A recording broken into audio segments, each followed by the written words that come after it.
Bonjour, je m'appelle Andy et j'ai 15 ans. Laissez-moi vous poser une question. Aimez-vous vos frères et sœurs? Aussi longtemps que je m'en souvienne, ma sœur aînée s'est moquée de moi constamment et m'a rabaissé. À cause d'elle, j'avais peur de vivre. Et je le pense littéralement. Un soir, alors que j'avais 10 ans et que Judy, ma sœur, avait 14 ans, nos parents lui ont demandé de me garder. Bien que ma sœur me déteste, récemment avec nos parents, elle prétendait être une sœur aimante afin qu'ils achètent une voiture pour son 16e anniversaire. Quand nous étions seuls, elle était toujours en colère et se moquait de moi constamment. Elle disait que je suis un abruti et un monstre et que j'ai été adopté. Mais ce soir-là, tout est allé trop loin. Dès que mes parents sont partis, Greg, le petit ami de Judy, est venu. Il avait 17 ans. Il était aussi méchant que ma sœur. Greg m'a toujours appelé un morpion. Il se moquait de ma taille et le manque de muscles. Quand Judy et lui s'ennuyaient, il me forçait à boxer avec lui ou à essayer de soulever de lourds haltères. J'aimais faire des bandes dessinées et je ne voulais qu'une chose, être laissé seul. Quand Greg est arrivé cette nuit-là, ils m'ont assis avec eux et m'ont montré un film d'horreur.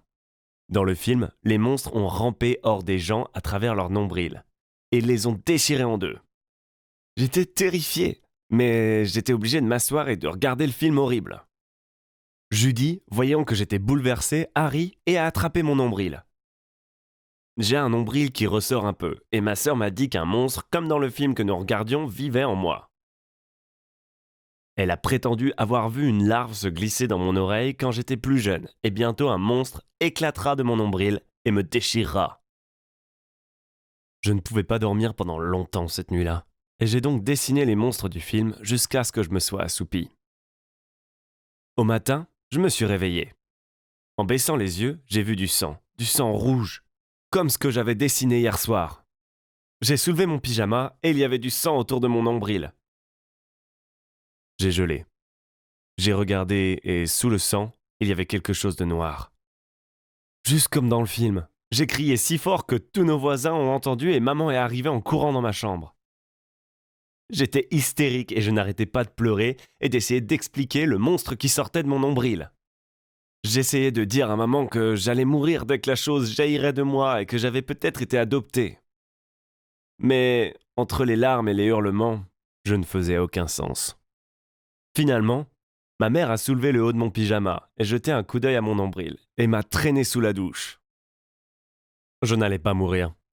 Judy et Greg se sont glissés dans ma chambre une fois que je me suis endormi et ont dessiné quelque chose qui ressemblait au monstre sur mon nombril, puis l'ont recouvert de ketchup.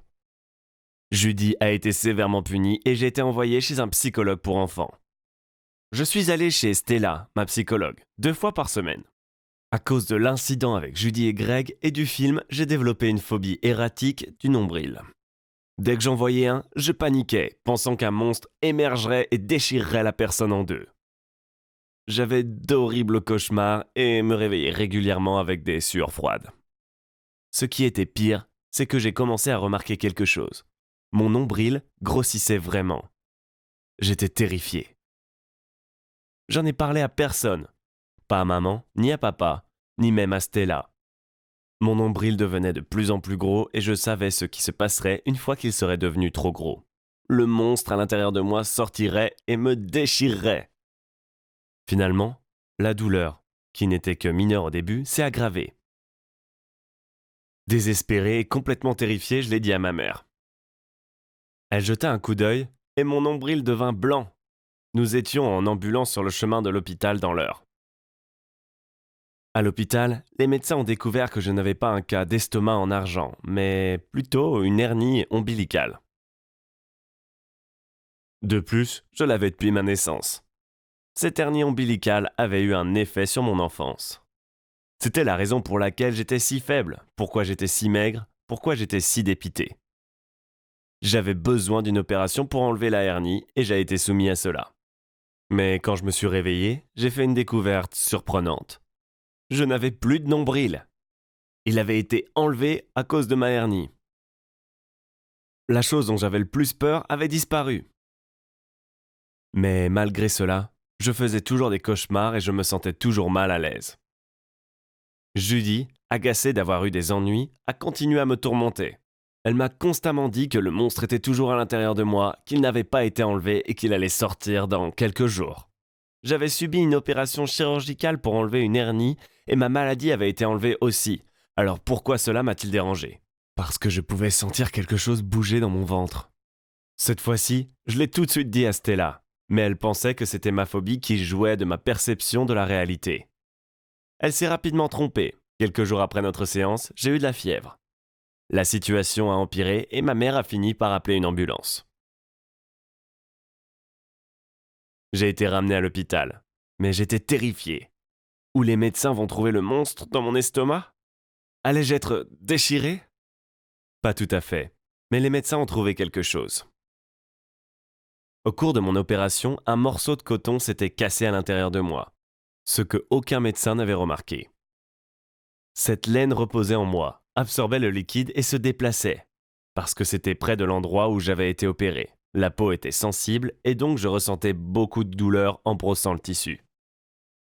J'avais maintenant une cicatrice encore plus laide, car les médecins devaient aussi l'enlever. Je n'étais jamais vaniteux ni fier de mon corps, mais maintenant j'étais extrêmement conscient de lui à ce sujet. Mes parents ont passé beaucoup de temps avec moi, et Judy est devenue de plus en plus jalouse. Elle était en colère contre moi, car apparemment j'avais empêché papa et maman de lui acheter une voiture à 16 ans. En fait, papa et maman ont vu comment elle se comportait avec moi, quand elle pensait qu'ils ne la voyaient pas, et ils ont décidé qu'elle n'était pas assez mature pour avoir une voiture. Elle a continué à se moquer de moi, à me taquiner, à me dire que j'étais adopté. Maman et papa ont finalement eu assez et ont décidé d'organiser une fête d'anniversaire très spéciale pour moi. À mon 12e anniversaire, mes parents se sont arrangés pour une petite fête. Pas d'amis, pas de cousins, juste moi, maman, papa et Judy. Maman et papa nous ont dit qu'ils avaient quelque chose à nous dire et papa m'a montré un vieux bout de papier. C'était un certificat d'adoption. Judy avait eu raison depuis le début. J'ai été adopté. J'avais été adopté quand j'avais quelques mois, me dit ma mère. Ils m'ont couvert de paroles aimables et m'ont dit combien ils m'aimaient tandis que Judy se tenait là, le visage plein de malice et de joie. C'était jusqu'à ce que papa présente un deuxième vieux bout de papier. Judy, nous t'avons adopté aussi.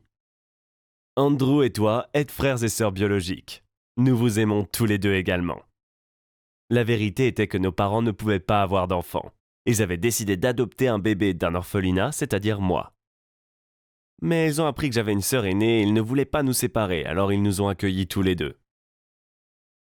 Nos parents biologiques étaient décédés dans un accident de voiture, 3 mois après ma naissance. Pendant tant d'années, nous nous étions trouvés différents et étranges, et avions rivalisé pour l'amour de nos parents, alors qu'en réalité nous étions identiques. 2 enfants orphelins adoptés par des parents qui nous aimaient autant l'un que l'autre. J'ai lutté avec ma phobie pendant des années. Je pensais parfois que je ne la dépasserais jamais. Mais quelques jours après mon anniversaire, elle a juste disparu. Je ne savais pas comment l'expliquer. Cela a simplement cessé d'être un problème. Judy a changé aussi. Depuis que nous avions appris que nous étions tous les deux adoptés, nous nous entendons mieux. Elle est plus encourageante et plus gentille et j'essaye de l'aider de toutes les manières possibles. Vous vous souvenez que je dessinais des dessins animés ? Eh bien, je le fais encore. Sauf que maintenant, je suis payé pour cela. J'ai développé mon amour des bandes dessinées et des monstres pour un travail d'artiste et illustrateur indépendant. Je dessine des monstres pour gagner ma vie. Et mon nombril. Eh bien, disons simplement que je fabrique des monstres bien plus effrayants maintenant. C'est ce qui peut arriver dans la vie. Nos plus grandes peurs peuvent devenir nos plus grands triomphes. Et nos ennemis deviennent nos amis les plus chers. Y a-t-il quelque chose qui vous terrifie ? Partagez-le avec nous dans les commentaires ci-dessous et n'oubliez pas d'aimer et de vous abonner à notre chaîne.